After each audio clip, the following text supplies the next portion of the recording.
자, 학계에서입니다. 학계에서는 아, 만군의 여호와 하나님, 그러니까 참된 왕은 여호와 하나님 한 분밖에 없다는 것들을 이 학계가 그의 글을 통해서 보여주고 있습니다. 그래서 우리 학계서 두 장밖에 되지 않지만 이 이야기를 통해서 학계가 어떤 내용을 외치고 있는지 함께 살펴보셨으면 좋겠습니다. 우리 학계서의 위치는 우리가 에스라 4장과 5장 사이라는 것을 말씀을 드렸죠. 그래서 에스라를 역사적 배경으로 하고 그 시대 가운데 하나님께서 학계를 통해서 하나님 말씀을 선포케 하셨던 것들을 보게 되어집니다. 자, 그래서 학계와 이 스가랴가 거의 동시대에 말씀을 외치는데요. 먼저 학계를 함께 보도록 하겠습니다. 학계는 학가히 해서 축제, 축일, 잔치 이런 의미로 쓰여지는데요. 그래서 어떤 분들은 이 학계가 태어났을 때가 이스라엘 절기 중에 하나였을 것이다 라고 이렇게 추측하기도 합니다. 그래서 이 축제라는 이름을 가지고 있었던 것이 학계인데 학계 선지자는 아마 나이가 많았을 것으로 이렇게 보여주고 있습니다. 그래서 이 본문에 나오는 내용들을 살펴볼 때 아마 과거 솔로몬의 성전을 보지 않았을까 이런 것들로 추측해 보기도 하고요. 그래서 우리가 보통 이야기할 때 학계 선자는 할아버지로 이렇게 표현되어지고 스가랴 선자는 젊은 선자로 이렇게 우리가 많이 표현한 것들을 보게 되어집니다. 자, 그래서 바벨론 포로에 끌려갔다가 1차 귀환 때 이 스룹바벨과 함께 예루살렘으로 귀환했던 사람이 바로 이 학계 선자라는 것을 우리가 알 수 있고요. 스가랴보다는 먼저 하나님께 부름을 받아서 사역을 했던 것이 바로 스가랴입니다.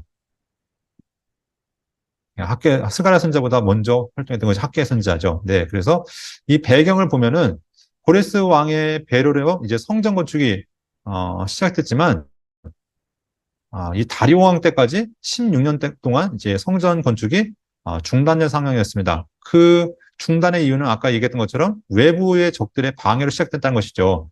그런데 그것보다는 백성들의 의욕이 꺾여졌던 것들이 많죠. 그래서 성전 건축은 하나님의 뜻이 아닌가 보다 하면서 그들의 무관심과 그들의 무력함으로 인해서 결국 성전 건축이 중단되었지만 하나님께서 학계 그리고 스가랴 선지자를 통해서 백성들을 분발케 하시고 다시 한번 성전 건축을 재건하도록 촉구하셨던 것들을 보게 되어집니다.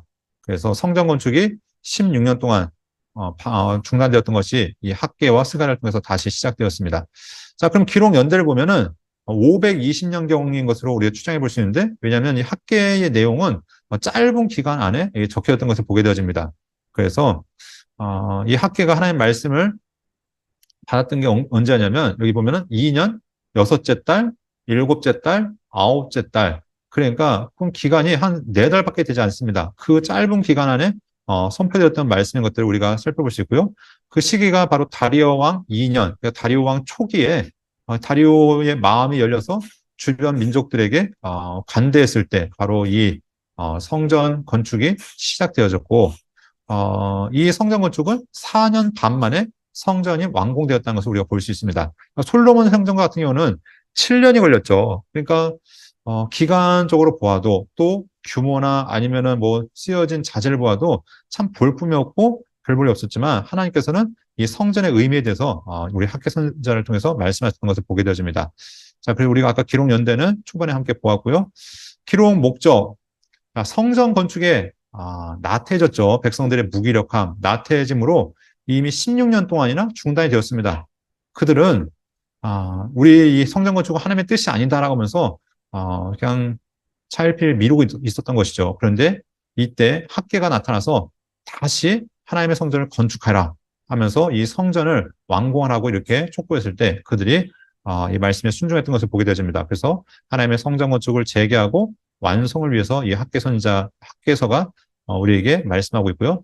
두 번째, 성전 건축이 참 중요한 문제지만 하나님께 원하신 것은 그 백성들의 거룩함입니다. 그래서 그 백성들이 그들의 모든 부정함에서 나태함에서 죄악됨에서 벗어나서 하나님이 원하시고 기뻐하시는 온전한 신앙인으로 바뀌어지는 것, 이것이 학계 선자가 외치고 있는 두 번째 메시지인 것들을 우리가 보게 되어집니다. 자, 그렇다면 이 두 장으로 구성되어져 있는 이 학계서를 함께 살펴보면 먼저 1장 1절부터 2장 9절까지는 성전 건축을 촉구하는 내용입니다. 그래서 성전을 재건하라. 그리고 성전을 건축하면 나중 영광이 이전 영광보다 클 것이다. 이런 내용이 바로 이 초반부에 담겨 있고요. 뒤에 부분은 백성들의 거룩한 삶을 요구하고 있습니다. 성전 건축이 참 중요한 문제지만 더 중요한 문제는 너희의 삶의 거룩함이다. 그래서 성전을 건축할 때에도 그들이 거룩해야 되고 그들이 하나님 앞에 성전을 다 건축했을 때 하나님께서 주실 복이 있다는 것, 이것들에 대해서 두 가지 말씀하고 있는 것들을 보게 되어집니다. 그래서 방금 얘기했던 것처럼 520년경, 주전 520년경 네 달에 걸쳐서 이렇게 하나님의 말씀이 선포되어지는데 주된 메시지는 하나님의 성전 건축에 대한 격려, 또 소망. 그런데 그 이전에 이제 책망이 있죠. 왜 하나님의 성전을 건축을 하지 않느냐? 책망도 있었고요. 또 하나님 이 성전을 건축할 때 주어지는 하나님의 복에 대한 약속도 이렇게 주어졌던 것을 보게 되어집니다. 1장부터 11절까지의 내용을 보면은 이 학계 선자가 활동했던 시기에 대해서 얘기하죠. 다리오 왕 제2년 여섯째 달 곧 그 달 초하루에 그러니까 6월 여섯째 달 1일에 하나님 말씀이 학계에게 임하여서 백성들에게 말씀을 선포합니다. 근데 그 말씀은 첫 번째는 책망의 말씀으로 시작되어집니다. 하나님께서 그들을 어떤 내용을 책망하냐면 백성들이 이런 얘기를 하는 거죠. 아직 성전 건축할 때가 이르지 않았다 하면서 그들이 이 핑계 저 핑계를 대면서 성전 건축을 미루고 있는 겁니다. 그 시간이 벌써 16년이 된 거죠. 그래서 이들이 처음 왔을 때는 성전 회복에 대한 소망이 있었지만 이제 현실은 어떤가? 성전은 이미 그들의 머릿속에서 떠났고 현실은 자기들의 삶에 집중하는 것이 그들의 모습이었습니다. 그래서 이 4절 보면 이런 얘기를 하죠. 이 전이 황폐되었거늘 너희가 이때 완벽한 집에 거주한 것이 옳으냐? 그러니까 완벽한 집이란 것은 이제 다양한 우리 번역본들을 보면은 그러니까 아름다운 집, 잘 꾸민 집, 멋진 집, 호화로운 집 이렇게 표현되어지고 있습니다. 그러니까 하나님의 성전은 지금 폐허로 남아 있는데 너희들은 좋고 편한 집에서 살고 있는데 이게 옳은 일이냐라고 말씀하시면서 하나님께서 너희의 한번 삶을 살펴보라고 이야기하는 것을 보게 되어집니다. 그러면서 하나님께서 원하신 것이 너희가 두로와 시돈에서 그 백향목을 가져오고 뭐 좋은 대설을 가져오고 이것이 아니라 주변 산에 올라가서 나무를 가져다가 성전을 건축하라고 이렇게 말씀하신 것이죠.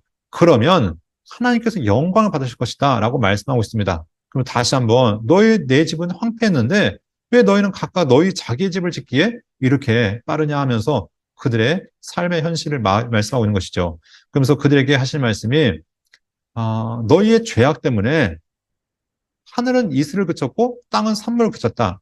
여러분 우리가 이스라엘의 지를 보면 이스라엘은 이슬을 통해서 먹고 사는 땅입니다. 저 헐몬산에서부터 그 기온 차이에서 아침마다 이슬이 내려서 이스라엘 백성들이 농사를 지을 수 있는데 그 마땅히 내려야 된다고 생각하는 이슬이 내리지 않고 있다는 것이죠. 그것이 바로 무엇인가? 이스라엘의 영적인 삶이 하나님 앞에서 바르지 않기 때문에 그들의 삶이 하나님 앞에 피폐한 삶을 살고 있다는 것을 이야기하고 있습니다. 그래서 내가 이 땅에 한재를 들게 했다라고 하나님 말씀하신 것을 보게 되어집니다. 그러면서 하나님께서 이들에게 성전 건축을 재개하라라고 이제 말씀하는 것이죠. 그때 이제 이 말을 듣고 백성들이 이제 순종하게 되어지는데, 우리 14절 보면은 스룹바벨과 대제사장 여호수아가 남은 백성들과 함께 마음이 감동돼서 하나님의 전 공사가 시작되었다라고 이렇게 이야기하고 있습니다. 그래서 그들이 하나님의 말씀을 따라 이 학개 선자의 말씀을 듣고 하나님의 성전 건축을 시작하게 되어집니다. 그래서 성전 건축이 이제 한참 진행되고 있는데 이 말씀 하나님의 말씀이 다시 한번 선포되어지죠. 일곱째 달 그 달 21일에 그러니까 성전 건축이 시작되고 약 한 달 정도 되었을 때입니다. 그러니까 이 절기상으로는 이제 초막절에 해당할 때였는데 이때야 예루살렘에는 수많은 사람들이 모여 있었을 것입니다. 그런데 이 성전 건축을 시작했을 때 하나님의 위로의 말씀이 그들에게 임하게 되어집니다. 그 말씀은 무엇이냐? 화려했던 그 솔로몬의 성전을 본 사람들이 보기에는 지금 짓고 있는 이 성전이 얼마나 초라하고 보잘것없는지 하나님께서는 알고 계셨다는 것이죠. 그래서 그들에게 하시는 말씀이 굳세게 일하라고 하나님께 너희와 함께 하시겠다라고 약속하십니다. 네, 그러면서 하나님의 함께 하심을 그 성전 건축하는 모든 이들에게 약속을 주셨던 것을 보게 되어집니다. 그래서 하나님께서 학개 선자를 통해서 지금 이 성전이 비록 작고 보잘것없다 할지라도 나중 영광이 이전 영광보다 클 것이라고 하나님께서 위로해 주신 것들을 볼 수 있습니다. 그래서 이렇게 이제 하나님께서 이전 영광이 나중 영광이 이전 영광보다 클 것이라는 약속을 주시고요. 이제 하나님께서 말씀하시고 2달 정도 흘렀을 때 9월 24일에 다시 학개에게 하나님 말씀이 임한 것을 보게 되어집니다. 당시 성전 건축은 잘 진행되고 있지만 아직 늦은 비가 내리지 않고 있었죠. 그러니까 백성들의 생각이 무엇이냐면 우리가 하나님이 일을 하는데 하나님께서 우리에게 복을 주시는 일이 마땅하다고 생각하는데 하나님께서 복을 내려주지 않는 겁니다. 이때 하나님께서 학개를 통해서 하시는 말씀이 무엇이냐면 학개에게 야 학개야 제사장을 찾아가서 물어봐라 이렇게 말씀한 겁니다. 사람이 옷자락에 거룩한 고기를 쌌는데 그 옷자락이 만일 떡에나 국에나 포도주에나 다른 음식물에 닿으면 성물이 되겠냐라고 묻는 것이죠. 그때 제사장들이 뭐라고 대답하면 아닙니다라고 얘기하는 겁니다. 그때 학개가 이 백성들의 모습이 그러하다라고 얘기하는 것이죠. 그들의 손의 모든 일도 부정하다라고 얘기하는 것입니다. 그러니까 학개 선지자의 말을 듣고 그들이 성전 건축을 시작했지만 그들의 영적 상태가 어땠는가? 그들은 여전히 부정했고 나태했고 거룩하지 않았다는 것입니다. 그러니까 거룩한 일을 한다고 자연스럽게 거룩한 된 것이 아니라 그들의 마음을, 그들의 삶을 회개하지 않으면 그들의 하는 일 때문에 이 일이 거룩하다고 그들이 복을 받는 것이 아니라는 것들을 이야기하는 것이죠. 그래서 너희가 하나님 앞에 회개하고 돌이키지 않으면 너희의 모든 것들이 하나님께서 재앙을 내리시겠다라고 말씀한 것을 보게 되어집니다. 다시 얘기하면은 성전 건축에는 거룩한 일을 한다고 자동적으로 백성들의 삶이 거룩해지는 것이 아니라는 것이죠. 반대로 얘기하면 죄악된 그들의 삶이 거룩한 하나님의 일을 부정하게 할 수 있다는 것입니다. 그래서 성전 건축 자체가 거룩한 일이 거룩하게 만드는 것이 아니다. 거룩은 하나님과의 관계 속에서 철저한 회개를 통해서 거룩하게 된다는 것들을 이야기하고 있습니다. 그래서 하나님께서 회개하는 백성들에게 너희가 이 성전 건축이 재개되고 있는 9월 24일 오늘부터 내가 너에게 복을 내릴 것이다 라고 하나님께서 약속을 주신 것을 보게 되어집니다. 자, 마지막 이야기는 같은 날 다시 하나님께서 학개에게 말씀하신 것이죠. 그래서 그 말씀은 스룹바벨에게 주어진 말씀이었습니다. 이 스룹바벨의 조상은 바로 다윗의 후손들이죠. 왕조들입니다. 특별히 스룹바벨의 증조부가 누구였냐면 여호야킨 왕이었습니다. 그 여호야킨의 불순종 때문에 이스라엘에 대한 소망이 완전히 끊어진 것 같았지만 하나님께서는 스룹바벨을 다시 인장으로 삼으시겠다는 것이죠. 그래서 하나님께서 이 스룹바벨을 통해서 하나님의 계획이 다시 실현될 것을 이야기하고 있습니다. 그래서 하나님께서 택한 백성 이스라엘을 다시 회복하실 것이고 또 이스라엘을 세계 민족 중에 가장 뛰어난 민족을 삼으실 것이고 또 이 민족을 제사장 나라로 삼으시겠다라는 이 소망의 약속을 주신 것들을 보게 되어집니다. 자, 그래서 이 학개서는 어떤 내용인가? 성전 건축에 손을 놓고 있는 백성들의 그 죄악에 대해서 먼저 책망을 하나님께서 하셨고요. 그리고 하나님께서 이들이 성전 건축을 하게 되어질 때 하나님께서 어떤 영광으로 그들과 함께 하실지 그리고 그들에게 주실 복에 대해서 약속을 주셨던 것을 보게 되어집니다.